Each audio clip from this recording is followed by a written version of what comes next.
사랑의 아버지 하나님, 집회를 통해서 다시 한번 무릎 꿇고 하나님께 나아갑니다. 오늘도 은혜의 말씀 주셔서 자녀를 위해 기도의 자리를 지키는 기도하는 부모 되게 하여 주시옵소서. 예수님 이름으로 기도합니다. 아멘. 네, 이틀 동안 어떻게 은혜 많이 받으셨어요? 오늘 벌써 우리 기도하는 부모 집회 마지막 날입니다. 오늘도 받은 은혜 위에 더한 은혜 있기를 소망합니다. 자식은 참 그런 것 같아요. 너무 집착해도 안 되고 또 너무 내버려둬도 안 되는 그런 존재 말입니다. 그런데 이 수위 조절이 믿는 부모든 믿지 않는 부모든 참 쉽지 않은 것 같아요. 그렇죠? 그래서 세상 사람들이 하는 말 중에 이런 말이 있어요. 신이 인간에게 자식을 주는 이유는 세상에 마음대로 안 되는 게 있다는 것을 알게 하기 위해서다. 무슨 말일까요? 자식은 마음대로 안 된다, 그런 얘기겠죠. 그런데 이 말을 뒤집어서 잘 생각해 보면요, 부모에게는 자식을 마음대로 하고 싶어 하는 경향이 있다, 이렇게 바꿔 생각해 볼 수도 있어요. 그런 경향이 겉으로 강하게 표출된 분을 우리는 극성 부모라고 부릅니다. 오래전에 그 헬리콥터 부모라는 말이 유행했던 적이 있습니다. 그 말 그대로 자식의 그 위를 헬리콥터처럼 빙빙 돌면서 그 모든 것을 간섭한다. 그래서 그걸 꼬집어서 얘기하는 그런 말이었는데요. 제가 오늘 그림 잠깐 준비했어요. 네, 저게 헬리콥터 부모예요. 요즘엔 또 드론 부모라는 말도 유행이라고 해요. 드론은 그 무인 원격 조종 비행기인데요. 이 드론을 이용해서 최근에 사진 촬영을 하기도 하죠. 아무튼 이 드론은 헬리콥터보다는 훨씬 조용해서 아이들이 부모가 감시하는 것을 의식하지 못하도록 하면서 조용히 맴돈다고 해서 드론 부모라는 말이 생겼다고 합니다. 그러니까 엄밀히 말하면 이 드론 부모는 그 헬리콥터 부모가 좀 지능적으로 발전된 상태인 거죠. 제설기 부모라는 말도 있다고 해요. 네, 제설기 눈치우는 기계차죠. 이 단어는 그 명문대 입학을 위해서 그 딸 앞에 놓인 모든 장애물을 눈치우는 기계처럼 싹 쓸어버린 어느 부모를 비난하며 뉴욕의 어느 신문 기자가 썼던 표현이에요. 그런데요, 이 모든 표현들, 헬리콥터 부모, 드론 부모, 또 제설기 부모 같은 말은 이 미국에서 생겨난 단어들입니다. 저는 그 우리나라 부모들만 좀 이 극성맞은 성향이 있나 했는데요. 이번에 조사를 하다 보니까 자식에 대한 그 부모의 증상은 동서양을 막론하고 모두 비슷하다는 걸 알게 됐어요.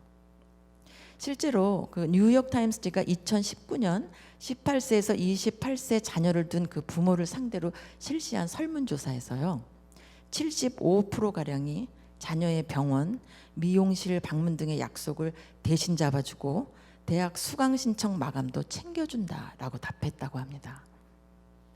또 16%의 부모는 시험을 앞둔 대학생 자녀가 잠들지 않도록 전화를 걸어준다라고 답했고요. 11%는 취업한 자녀에게 문제가 생기면 고용주에게 연락할 것이다라고 답했다고 해요. 그런데 부모의 이런 과잉보호 현상은요, 그저 단순히 지나쳐도 될 그런 간단한 문제가 아닙니다. 왜냐하면 이 자녀 앞에 놓인 여러 어려움들을 이 원천적으로 차단해주는 부모의 이런 양육 방식은요, 자녀들을 그 문제를 회피하거나 아니면 문제 때문에 쉽게 좌절하고 낙담하는 사람으로 만들기 때문입니다. 그렇다면 우리 크리스찬 부모들은 자녀를 어떻게 키우고 대해야 할까요? 답은 알고 계시듯이 하나님의 뜻대로 기도로 키워야 한다. 이게 정답입니다. 그런데요, 이게 참 말은 쉬운데 쉽지 않은 일입니다. 하지만 이 능치 못하심이 없는 하나님은 답을 갖고 계십니다. 믿으시죠? 오늘 사무엘상 1장을 함께 묵상하시면서요, 오늘 설교의 제목은 한나의 기도를 기다리신 하나님이에요. 이 기도하는 한나를 통해 일하시는 하나님을 만나서 그 답을 찾게 되시기를 바랍니다. 그리고 고통 가운데 기도하다가 결국 하나님의 뜻대로 기도하게 된 그 한나로부터 부모의 기도에 대한 레슨도 받게 되시길 바라요. 사무엘상 1장을 오늘 18절까지만 보겠는데요. 먼저 1절에서 3절을 같이 한번 읽어보겠습니다. 에브라임 산지 라마다임 소빔에 에브라임 사람 엘가나라 하는 사람이 있었으니 그는 여로함의 아들이요 엘리후의 손자요 도후의 증손이요 숲의 현손이더라. 그에게 두 아내가 있었으니 한 사람의 이름은 한나요 한 사람의 이름은 분인나라. 분인나에게는 자식이 있고 한나에게는 자식이 없었더라. 이 사람이 매년 자기 성읍에서 나와서 실로에 올라가서 만군의 여호와께 예배하며 제사를 드렸는데 엘리의 두 아들 홈니와 비느하스가 여호와의 제사장으로 거기에 있었더라. 네, 이 본문의 시대적 배경은요, 이 사사 시대 말기예요. 사사 시대는 모두 아시다시피 그 각자 자기가 옳다고 생각하며 살았던 시대입니다. 이 하나님의 백성이 자기 뜻대로 살았으니까 당연히 영적으로나 윤리적으로 타락의 시대였어요. 하지만 당신의 백성을 결코 포기하지 않으시는 그 하나님은 타락하고 혼란한 그 시대 속에서 한 사람을 예비하셨는데요. 그가 바로 한나의 아들 사무엘이었습니다. 이 사무엘은 다윗을 기름 부어 세워서 그 이스라엘 전체에 하나님의 질서와 통치가 다시 회복되도록 하는데 중요한 역할을 한 영적 리더였어요. 그래서 이 사무엘의 출생은 그저 한 가정의 일이 아니라 어두운 이 땅에 구원의 장을 여는 중요한 사건이었습니다. 그리고 그의 출생을 기도로 준비한 한 명의 기도하는 사람이 등장하는데요. 그가 바로 사무엘의 어머니 한나였던 것입니다. 하나님의 말씀이라는 기준이 흔들려서 자기 뜻대로 살아가는 건 그때나 또 우리가 사는 지금 이 시대나 비슷한 것 같습니다. 그렇다면 그때 사람을 예비하신 하나님은 지금 이 혼란한 때에도 역시 사람을 예비하셔서 이 혼란과 타락을 회복시킬 것이라 믿습니다. 전 우리의 자녀들 가운데 그 귀한 몫을 담당할 미래의 사무엘이 있다고 믿습니다. 그리고 한나 같은 기도하는 부모를 통해서 하나님께서는 그 회복의 일을 하실 것을 또한 믿어요.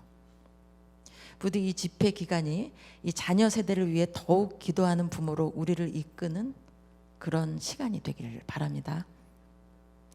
네, 1절에 엘가나라는 이름이 나오는데요. 이 한나의 남편이자 사무엘의 아버지입니다. 그리고 그 엘가나의 족보가 쓰여 있어요. 이 역대상 6장을 보면요, 이들은 레위 지파의 후손들입니다. 이 레위 지파는 아시다시피 그 땅을 따로 분배받지 않고 여기저기 흩어져서 성전을 섬기도록 선택된 사람들입니다. 그 레위 지파 중 엘가나의 그 고조 할아버지인 숲의 후손들이 바로 에브라임 산지의 라마에 살고 있었다, 이런 이야기예요. 그런데 엘가나에게는 2절을 보면 한나와 분인나라는 두 아내가 있었습니다. 하나님께 거룩하게 구별돼야 할 그 경건한 레위인의 후예인데 아내가 둘이었다. 이것만 보아도 말씀드린 것처럼 당시에 혼탁한 그 영적 분위기를 우리가 읽을 수 있겠죠. 하지만 3절을 보면 엘가나는 그래도 매년 성막이 있는 실로에 온 가족을 데리고 가서 제사를 드렸습니다. 세상에 어느 정도 동화되기는 했지만 하나님을 향해 있기는 했었다, 이렇게 볼 수 있어요. 이 학자들은 엘가나가 그 대를 잇기 위해서 분인나라는 두 번째 부인을 얻은 것이다 라고 보고 있는데요. 그 근거는요, 이 분인나라는 이름의 뜻에 여러 가지 뜻이 있는데 그 중에 아이를 많이 낳을 수 있는 이라는 다산의 의미가 있기 때문이라고 해요. 4절 6절인데요 함께 읽겠습니다. 엘가나가 제사를 드리는 날에는 제물의 분깃을 그의 아내 분인나와 그의 모든 자녀에게 두고 한나에게는 갑절을 주니 이는 그를 사랑함이라. 그러나 여호와께서 그에게 임신하지 못하게 하시니 여호와께서 그에게 임신하지 못하게 하심으로 그의 적수인 분인나가 그를 심히 격분하게 하여 괴롭게 하더라. 네, 문제와 갈등이 시작되는 구절이에요. 이 제사를 드리고 난 후 제물을 이렇게 나눠 먹는 그런 분위기에서 엘가나는 한나에게 분인나와 그 자녀들에게 주는 제물보다 2배를 더 주었다라는 거예요. 영문에 분인나의 모든 아들과 딸들 이렇게 쓰여 있는 걸 보면요, 이미 분인나는 이름대로 자녀들을 아주 많이 출산한 것으로 보입니다. 하지만 한나를 사랑하는 엘가나로부터 분인나는 차별 대우를 받습니다. 7절입니다. 제가 읽을게요. 매년 한나가 여호와의 집에 올라갈 때마다 남편이 그같이 하매 분인나가 그를 격분시키므로 그가 울고 먹지 아니하니. 네, 엘가나의 이 한나를 사랑하는 행동은 매년 계속되었습니다. 한 해 두 해도 아니고 매년 가족들 앞에서 이 차별을 받던 이 분인나는 드디어 못 참을 지경이 된 것입니다. 사실 이 분인나 입장에서는 아들도 여럿 낳았기 때문에 그 애도 못 낳는 이 한나에게 남편의 사랑이 계속 기우는 것이 화가 날 일이기도 했었을 거예요. 여기서 본문에 구체적으로 쓰여 있지는 않지만 이 한나를 격분하게 했던 그 분인나의 말을 우리가 한번 추측해 볼 수 있습니다. 이 비웃으며 의도적으로 화를 불러일으켰다라는 말로 격분하게 하다라는 말이 쓰인 걸로 봐서요, 아마 뭐 아이도 못 낳는 주제라든가 너는 신이 저주를 내린 여자야 라는 말일 것 같아요. 이 당시 그 고대 근동 사회에서 아이를 낳지 못하는 여자는 그 제구실을 하지 못하는 사람, 또 남편으로부터 언제든지 버림받아 마땅한 사람, 또 한 가지는 신의 저주를 받은 사람으로 여겨졌습니다. 이것은 예전에 우리나라에서도요, 여자가 아들을 낳지 못하면 그 칠거지약 중에 하나라고 해서 이혼을 당하기도 했던 상황과 비슷한 경우라고 생각하시면 됩니다.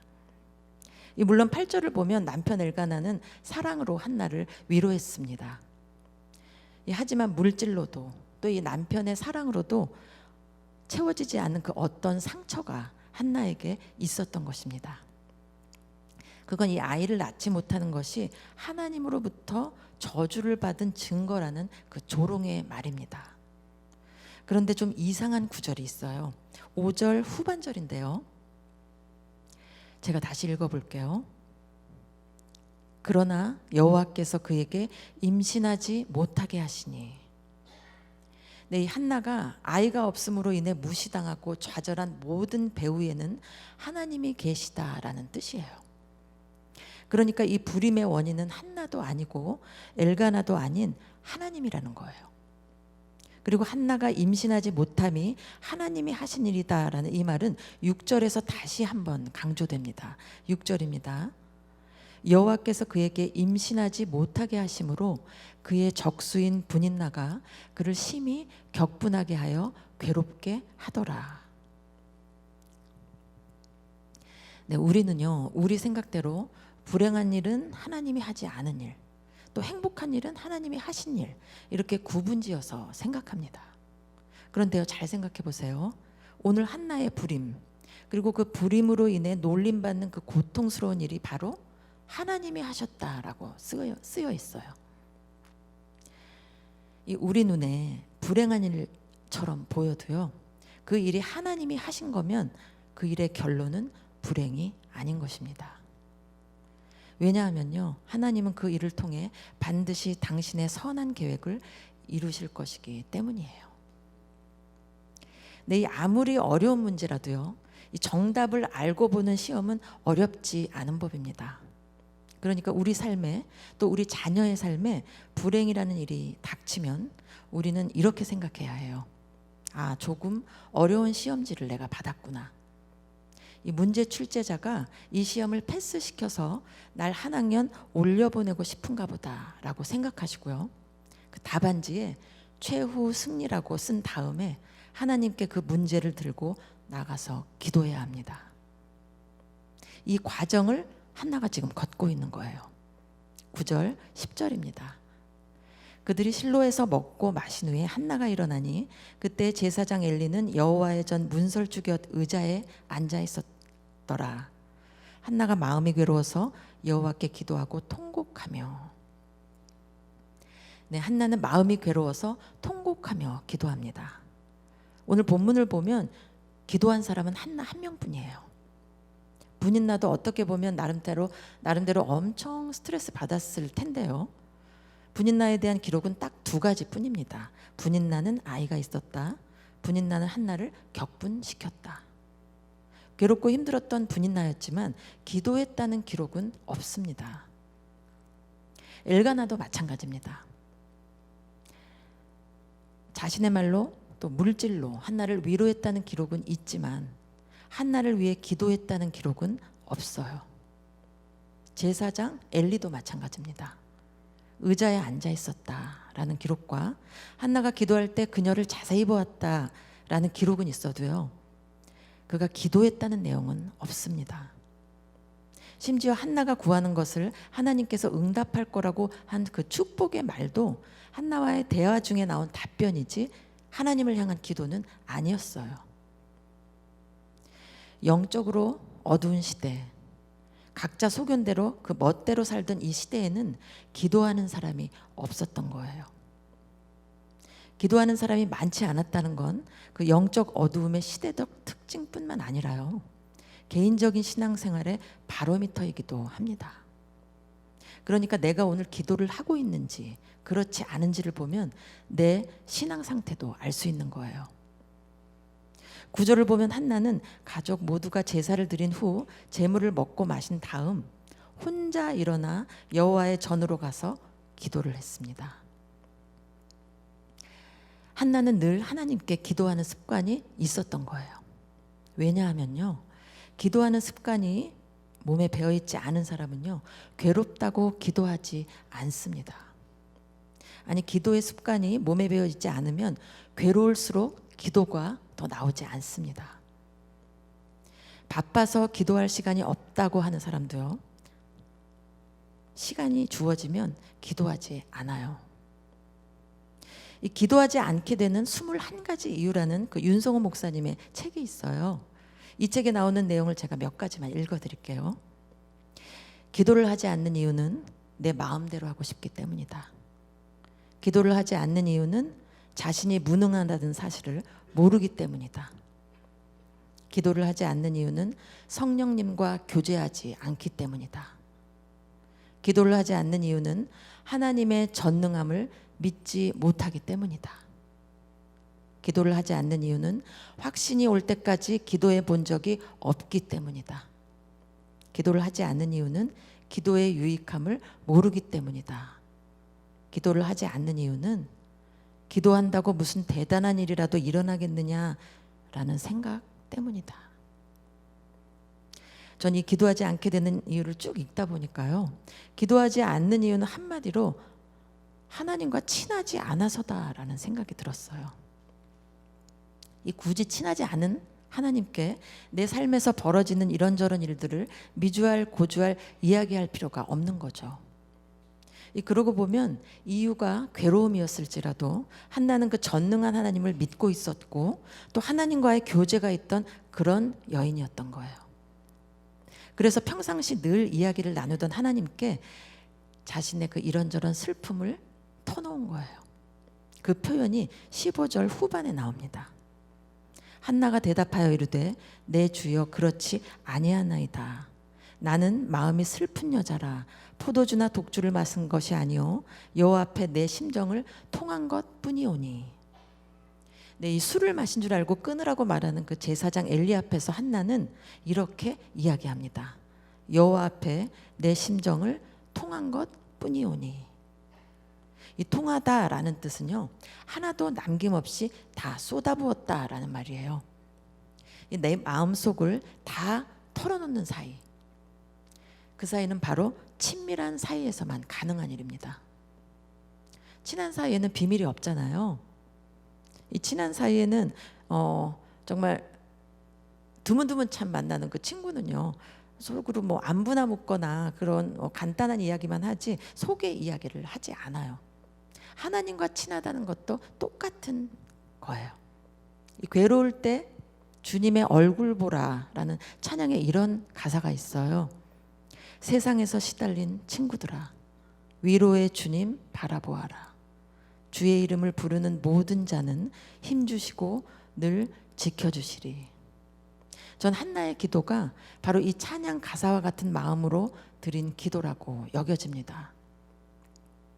그러니까 한나의 기도는 왜 나한테 아들을 안 주냐고 떼를 쓰며 대드는 그런 원망 섞인 기도가 아니라 자신의 속을 털어놓은 솔직하고 친밀한 고백이었던 거예요.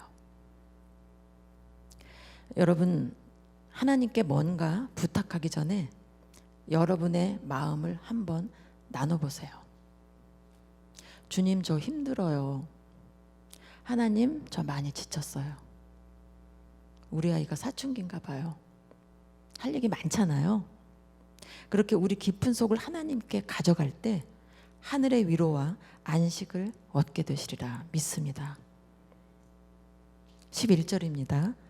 서원하여 이르되 만군의 여호와여, 만일 주의 여종의 고통을 돌보시고 나를 기억하사 주의 여정을 잊지 아니하시고 주의 여종에게 아들을 주시면 내가 그의 평생에 그를 여호와께 드리고 삭도를 그의 머리에 대지 아니하겠나이다.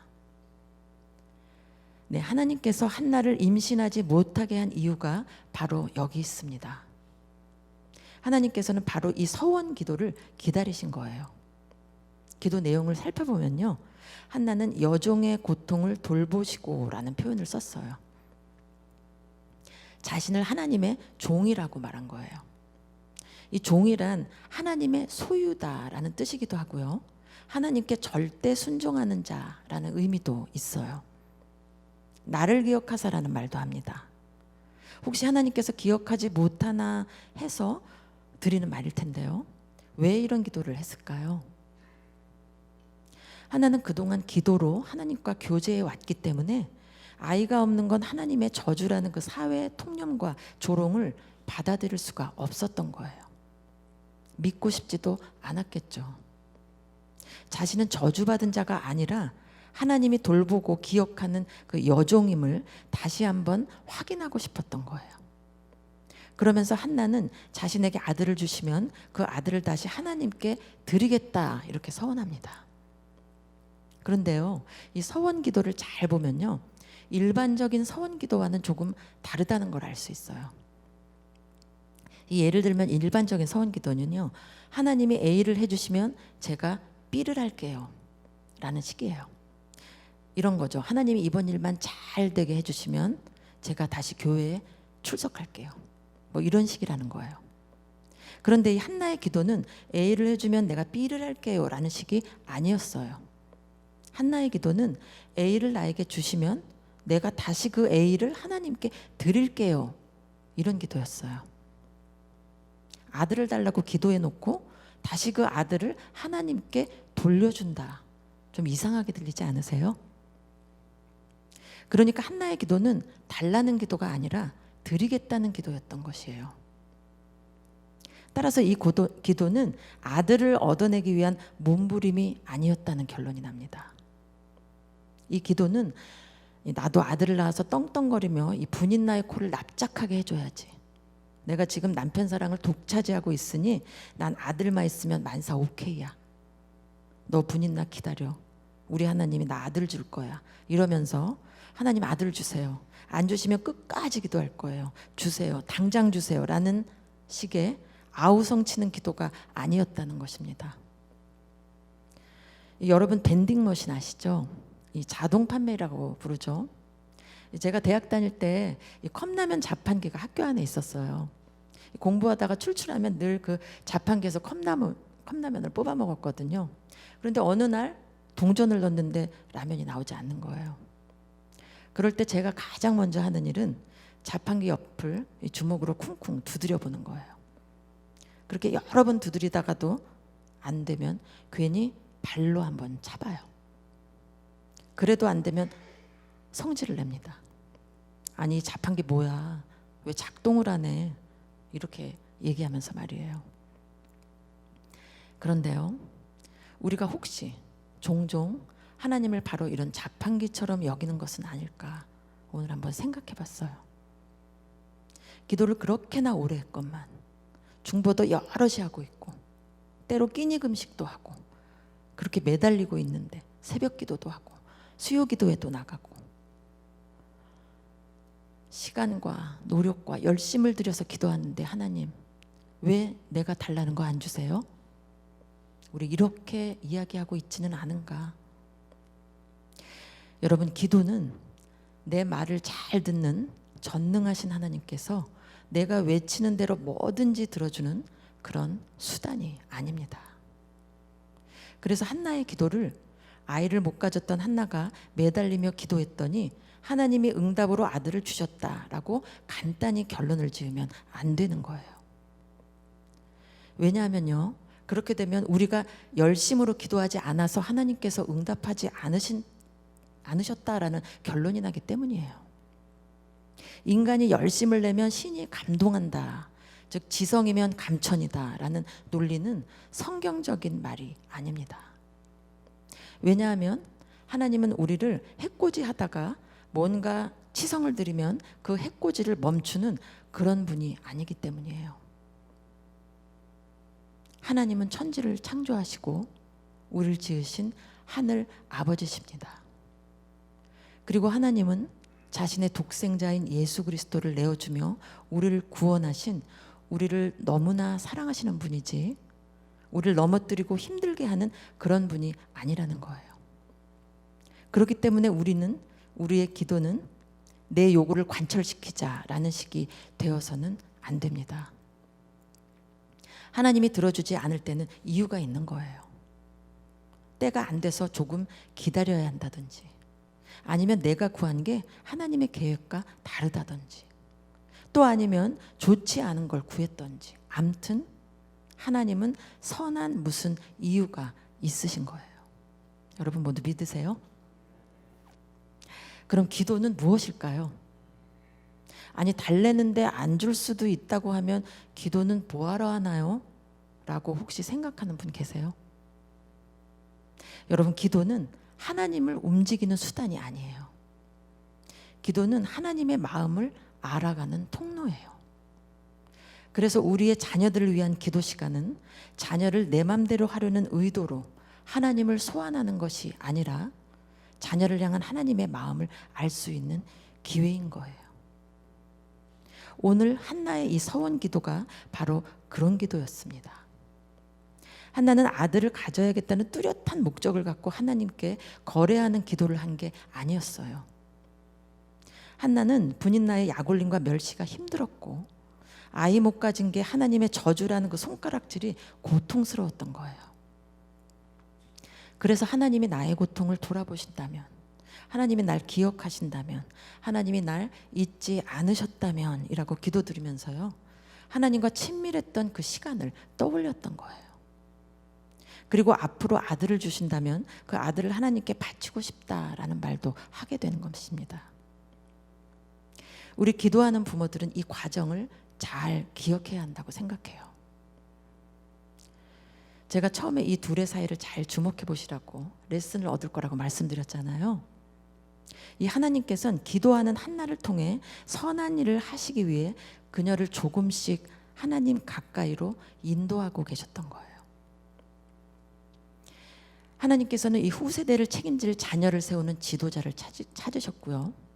이 고난을 통해 한나를 가까이 부르셨고요.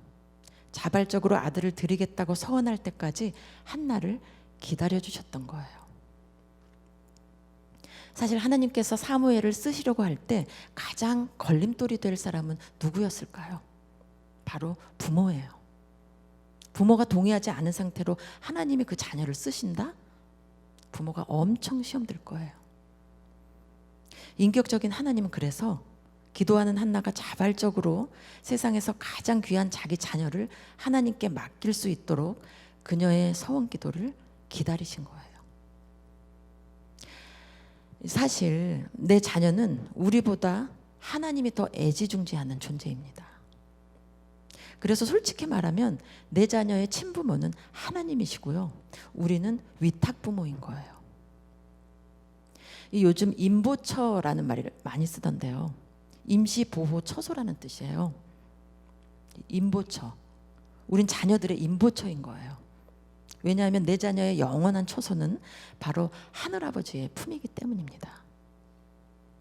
그래서 내 자녀를 위한 모든 일은 하늘아버지인 하나님과 상의하고 의논해야 합니다. 왜냐하면 하나님은 육신의 부모가 당신과 같은 마음으로 자녀를 바라보기를 기다리고 계시기 때문이에요. 네, 벌써 꽤 오래된 일인데요. 제가 새벽 3시에 문득 잠에서 깼어요. 그때 전 무엇에 꽂혀 있었냐면요. 바로 자녀를 위한 기도에 꽂혀 있었어요. 제가 꽂혀 있었다라는 표현을 쓰는 건요. 그 이슈밖에 아무것도 생각하지 않을 정도로 집중하고 있었다. 그런 의미예요. 미쳤었다라는 표현이 더 정확할 정도로 전 하나님께 매달리며 아들을 향한 제 뜻을 관철시켜 달라고 기도하고 있었어요. 그때 3시에 깨서 다시 잠이 오지 않아서 폈던 게 바로 사무엘상 1장이었어요. 오늘 본문이죠. 실은 그날의 경험이 오늘 제가 이 본문을 택한 이유예요. 그때 사무엘상 1장의 본문을 천천히 읽다가 전 한나의 기도에 대한 저의 오해를 발견하게 되었어요. 저는 이 한나가 하도 때를 쓰면서 기도하니까 하나님이 지쳐서 옛다 하고 아들을 줬는데 그게 사무엘이었다라고 혼자 제 맘대로 기억하고 있었어요. 그런데 그날 자세히 읽으며 묵상하다 보니까 그게 아니었던 거예요. 우리가 다 같이 살펴봤듯 졸라서 아들을 준 게 아니라 일부러 임신을 못하게 해서 한나를 기도의 자리로 더 가까이 부르셨던 거예요. 그러다가 한나가 엘리 제사장에게 난 하나님과 마음을 통한 것 뿐이오니 라고 말한 대목이 제 마음에 훅 들어왔어요. 한나는 하나님과 마음을 통했네. 고통스럽다고 얘기했구나. 슬프다고 얘기했나 보다 라는 생각이 들었어요. 그리고 갑자기 저도 하나님께 기도를 드리고 싶다는 생각이 간절히 들었어요. 새벽 기도 시간인 그 5시 반을 기다렸다가 쏜살같이 달려들어가서 앉았어요. 그런데 그날의 저의 기도는 다른 날과는 달랐어요. 저는 거의 1년을 아들을 위해 이렇게 해주세요, 저렇게 해주세요, 책임져 주세요, 지켜주세요 하면서 엄청 까다로운 그 식당 손님처럼 이런저런 주문을 넣는 기도를 드리고 있었거든요. 그런데 이상하게 한나의 기도에 대한 그 본문을 묵상하고 나온 그 새벽에는 그런 기도가 나오지 않는 거예요. 입이 떨어지지 않아서 고개만 푹 떨구고 있었어요. 그러다가 문득 이런 생각이 갑자기 들기 시작했어요. 아, 나만큼 하나님도 내 아이를 사랑하시지. 아니야. 나만큼이 아니라 하나님은 나보다 훨씬 더 내 아이를 사랑하시지. 아니지. 내가 내 아이의 부모이기 이전에 하나님이 내 아이의 하늘아버지시지. 그러면 내 자녀를 향한 하나님의 선한 계획이 있겠네. 하나님은 그때를 위해 지금도 일하고 계시겠네. 그런데 내가 그 하나님의 뜻을 모르고 이렇게 내 뜻만을 이뤄달라고 억지 쓰면 하나님이 힘드시겠네. 하나님이 슬프시겠네 하면서 고개를 숙이고 웅얼거리고 있던 바로 그때였어요. 이 마음 깊숙한 곳에서 말로는 표현할 수 없는 평안함이 밀려왔어요. 그리고 그 평안함은 제 속 깊은 곳에 있는 그 두려움과 슬픔들을 밖으로 밀어내는 것 같았어요. 저는 그 자녀의 신앙적 갈등과 방황이 모두 저의 책임인 것 같아서 괴로웠었어요. 어느 땐 사람들이 손가락질하는 것처럼 생각되기도 했어요. 어느 날은 외쳐도 대답 없는 것 같은 그 하나님께 소리치며 기도하다가 지쳐서 잠든 날도 있었어요. 어쩔 때는 정말 그렇게나 오래도록 열심히 자녀를 위해 기도했었는데 하나님이 그럼 내 기도를 안 들으셨다는 건가? 라는 원망 섞인 슬픔도 찾아왔어요. 그런데 그날 새벽 전 비로소 그동안 하나님께서 저와 함께였었다는 게 알아졌어요. 제 부르짖음과 그 낭망한 마음, 때로 혼잣말 같던 그 모든 기도를 하나님께서 듣고 계셨다는 것을 알려주셨어요. 그리고 하나님의 계획을 모른 채 내 뜻만 이뤄달라고 졸랐던 제 자신도 보게 하셨어요. 그리고 무엇보다 제 마음에 하늘의 평안과 안식을 주셨어요. 멈출 수 없는 눈물이 계속 흘렀어요. 그리고 그렇게 전 오래오래 눈을 감고 해가 한참이나 떠오를 때까지 그 자리에 엎드려 있었어요.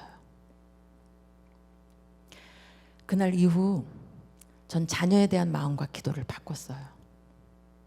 아니, 바뀌기 시작했다 이런 표현이 더 맞을 거예요. 전 제 자녀만을 위해서 열심으로 기도하는 그 식당 주문지 같은 기도를 내려놓았고요. 자녀의 학교와 그 주변에 있는 아직 예수를 만나지 못한 아이들을 위해 기도를 시작했어요. 주변에 자녀로 인해 마음 아파하고 기도하는 그 부모들의 기도를 적어서 같이 기도하기도 했고요. 아이들의 이름을 불러가며 하나님께 그렇게 올려드리기도 했어요. 그날 새벽에 하나님께서는 제 마음에 이 땅에 방황하는 자녀들을 바라보는 하나님의 마음을 심어 놓으신 것 같았어요. 정말 놀라운 일은요, 그날 이후 전 마음이 아파서 잘 안 먹어지던 밥을 잘 먹기 시작했어요. 그래서 전 오늘 18절에 한나가 근심 없이 가서 먹었다라는 말이 정말로 이해가 돼요. 이 혼자만의 슬픔이라고 여겼던 힘든 마음을 다 털어놓자 그 자리에 주님께서 안식과 평안을 주신 거예요. 한나가 사무엘의 어머니였다는 건 우연히 벌어진 일이 아니에요. 하나님은 기도가 메말라 있던 그 암울하고 어두운 시대, 아무도 하나님의 마음에 귀 기울이지 않는 그 시대에 하나님의 일을 할 한 사람을 예비하기 위해 한나라는 기도의 통로를 찾으신 거예요. 이 사사시대의 말기처럼 지금 우리가 사는 이 세대도 기도가 메마른 시대라고 저는 생각합니다. 여러분도 많이 경험하셨을 거예요. 힘이 들고 불안할수록 기도가 더 안 나온다는 거 말이에요. 하지만 그렇기 때문에 우리는 더 기도해야 합니다. 특별히 이 어두운 세대를 짊어지고 나갈 우리 자녀들을 위해 부모는 반드시 기도해야 해요. 기도를 몸에 배기 위한 최고의 방법이 있는데요. 그건 바로 기도예요. 괴로워도 기도하고 기뻐도 기도하고 눈을 떠도 기도하고 자기 전에도 기도하고 차 안에서도 기도하고 기도회 때도 기도하고 그렇게 무시로 나의 모든 일들을 하나님께 아뢰다 보면요, 하나님과 가깝게 되고요. 그때 하나님께서는 당신의 소망을 우리 마음에 넣어주실 거예요. 여호와에게 내 심정을 통하였사오니라고 한 그 한나처럼요. 오늘 여기 모인 여러분 모두, 또 우리 에브리데이 교회 공동체 여러분 모두 기도로 하나님께 심정을 통하는 그런 부모, 그런 하나님의 자녀들이 다 되시기를 바랍니다. 그래서 내가 원하는 자녀가 아닌 하나님이 원하는 자녀에 대한 계획이 우리 기도 가운데 이루어지기를 소원합니다. 마지막으로 읽을 말씀인데요, 18절입니다. 이르되 당신의 여종이 당신께 은혜 입기를 원하나이다 하고 가서 먹고 얼굴에 다시는 근심빛이 없더라. 이 비록 영적으로 부실한 상태였던 이 엘리 제사장의 축복이라도 한나는 아멘으로 받았습니다. 그리고 그걸 응답이라 여기며 한나는 가서 먹고 다시는 얼굴에 근심빛이 없어졌습니다. 가서 먹고란 말은 다시 그 온 식구들이 모인 자리로 돌아갔다는 뜻이에요. 거기에 남편 엘가나도 있었을 거고 분인나와 그 자녀들도 있었을 거예요. 그렇지만 이제 한나는 개의치 않고 먹었고 다시 근심하지 않았습니다. 저는 이게 바로 응답이라고 생각합니다. 오늘 결과를 확인해야 응답이 아니에요. 응답받은 것처럼 오늘을 믿음으로 사는 것, 그게 바로 응답이고 응답받은 성도의 삶입니다. 이 뒤를 읽어보면 하나님은 하나님께 한나에게 그 아들 사무엘을 주셨을 뿐만 아니라 세 아들과 두 딸을 더 주셨어요. 이 기다리시던 기도를 들은 후 하나님은 문제를 해결해 주셨을 뿐만 아니라 구한 것보다 더 차고 넘치게 채워주신 것입니다. 자녀에게 문제가 생길 때 문제에 집중하다가 하나님께 나가는 걸 놓치지 않는 부모가 되시길 바랍니다. 자녀를 위해 때를 쓰기 전에 하나님과 속을 터놓는 사이가 되시길 바랍니다. 내 고통을 털어놓고 나누는 그런 가장 친한 사이가 바로 하나님과 우리 교회 모든 부모님들의 사이가 되기를 소원합니다. 그럴 때 내 뜻을 이루는 기도가 아닌 하나님의 뜻을 알게 되는 기도를 드리게 되리라 믿습니다. 하나님께 기도로 나아간다면 그럼 우리 자녀에게 뭘 해줘야 할까요? 저는 믿는 부모가 자녀에게 가장 해줘야 할 일은 바로 기다려주는 거라고 생각합니다. 어제 박소영 목사님께서도 사랑으로 기다리는 부모가 되자라는 말씀을 잠깐 나눠주셨잖아요. 저도 자녀는 기다림을 훈련하는데 가장 효과적인 존재다라고 생각해요. 이건 경험에서 나온 고백인데요. 제가 바로 기다리지 못하는 부모였기 때문에 배우게 된 교훈이에요. 전 충분히 실패하고 경험할 때까지 자녀를 기다려주지 못하고 늘 자녀 앞에 문제들을 바로바로 치워줘야 그 직성이 풀리는 드론 부모, 헬리콥터 부모, 그리고 제설기 부모 같은 사람이었어요. 그래서 우리 아들이 어렸을 때 이런 말을 했던 게 기억나요.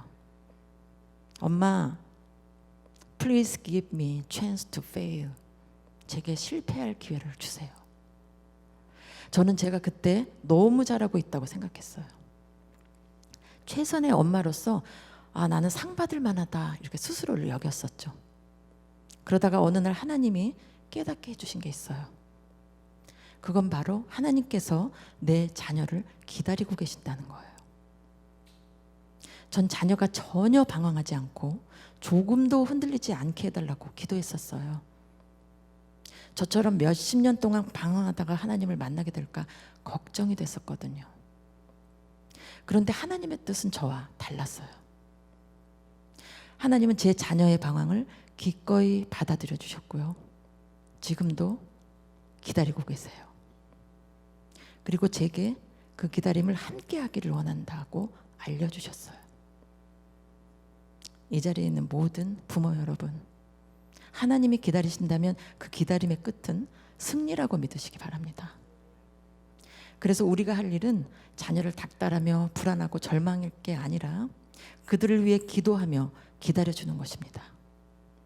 그래서 하나님도 나도 그렇게 함께 우리 자녀를 믿음으로 기다려줄 때 그때 선한 하나님의 계획은 자녀의 전 인생을 통해 이루어질 거라 믿습니다. 하나님께 무시로 기도하기, 그리고 그렇게 기도하며 하나님과 함께 내 자녀 기다리기, 이 두 가지 오늘 기억하시면서요, 우리 자녀들을 향한 선한 계획을 갖고 계신 하나님께 오늘 마지막으로 찬양을 올려드리기를 원합니다. 찬양팀 나와주실 건데요, 전능하신 나의 주 하나님이라는 찬양이에요. 여러분, 하나님께서 능치 못하심이 없다는 거 믿으시나요? 그러면 자녀에 대해서 불안해하지 마세요. 아니, 그 불안을 그대로 안고 기도하세요. 언제까지요? 라고 묻지 말고 그냥 기도하세요. 기도는 하나님과의 대화의 자리예요. 한나처럼 주님께 내 속을 내놓고 우리 자녀들의 미래에 대해서 이야기를 나누세요. 고민도 털어놓고 아픔도 고백하면서 그렇게 하나님께 가까이 가세요. 그러다 보면 쓴뿌리가 다 뽑힌 그 자리에 하나님께서 자녀의 미래에 대한 소망을 넣어주실 거예요. 그렇게 우리 마음에 하나님의 소원이 부어져서 우리가 하나님과 같은 마음으로 기도를 올려드릴 때 그때 하나님께서는 일하실 거예요. 신실하신 하나님 믿고 그렇게 나아갈 때 우리 모두 하나님께서 이루실 그 놀라운 일들을 보게 될 거라 믿습니다. 같이 찬양 불러보기로 하겠습니다.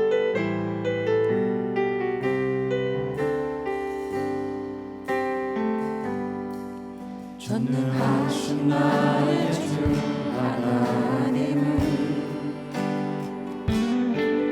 능치 못하실 일 전혀 없네. 우리의 모든 간구도 우리의 모든 생각도 우리의 모든 꿈과 모든 소망도 신실하신 나의 주 하나님은 우리의 모든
주의 말씀을 의지하여 깊은 곳에 등을 던져 오늘 그가 놀라운 일을 이루시는 것 보라.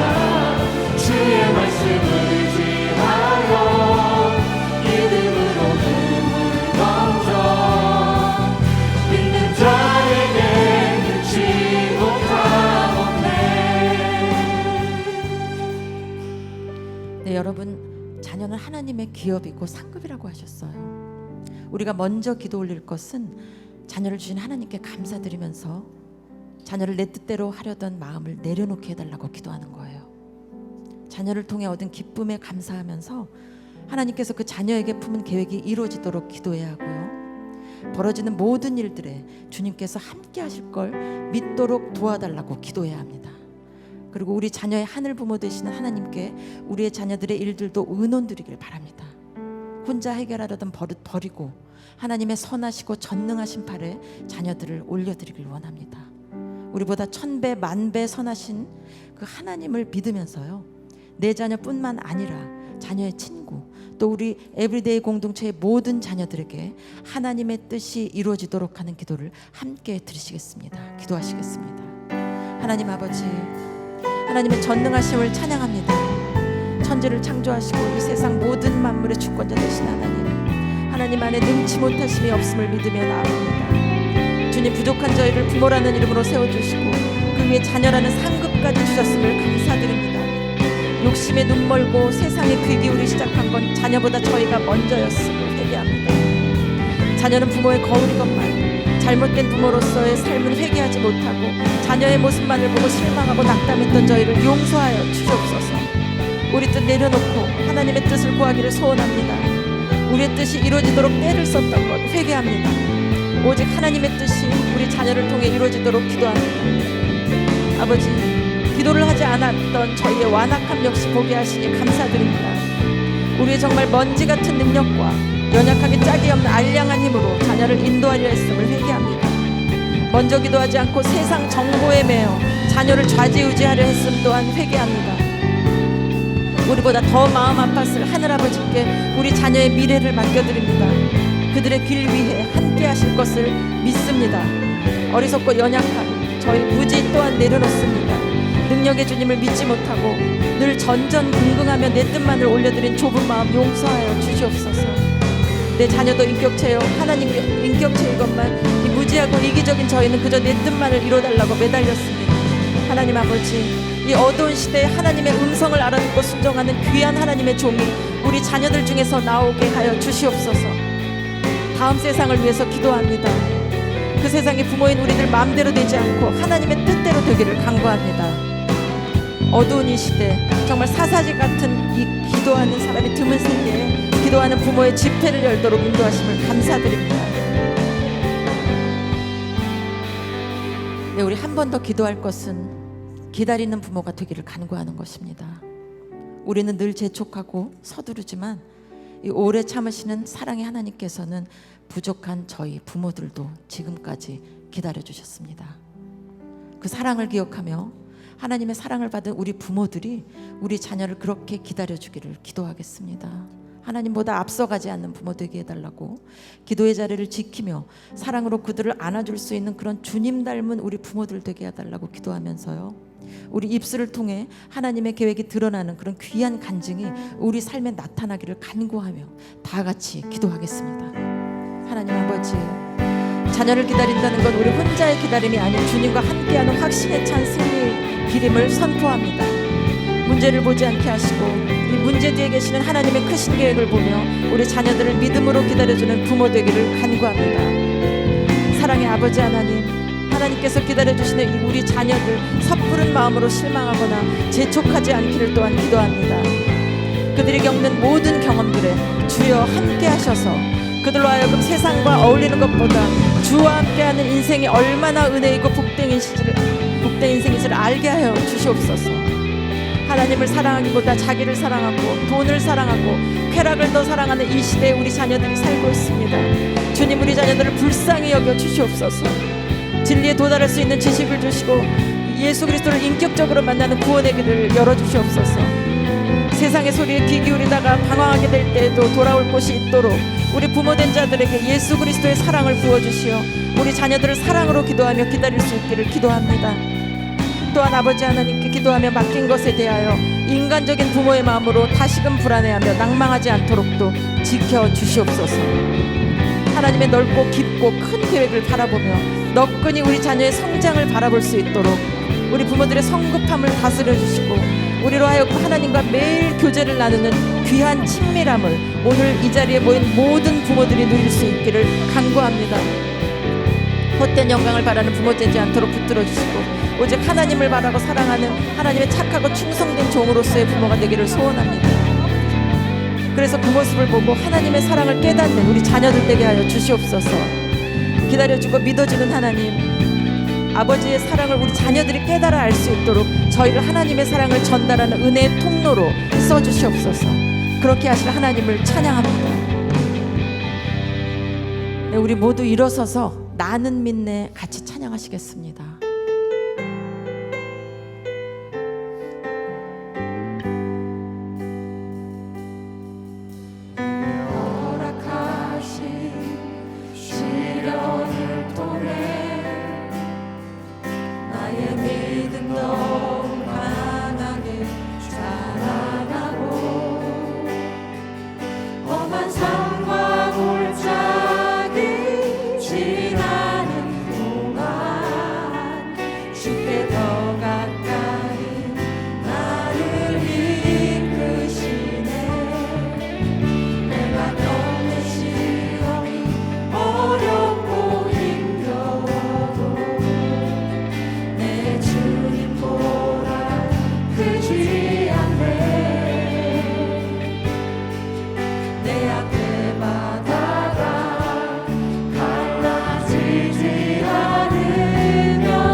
나는 믿네 주의 능력으로 내 삶 새롭게 되리. 나는 믿네 주의 능력으로 담대히 나가리라. 주와 함께 싸워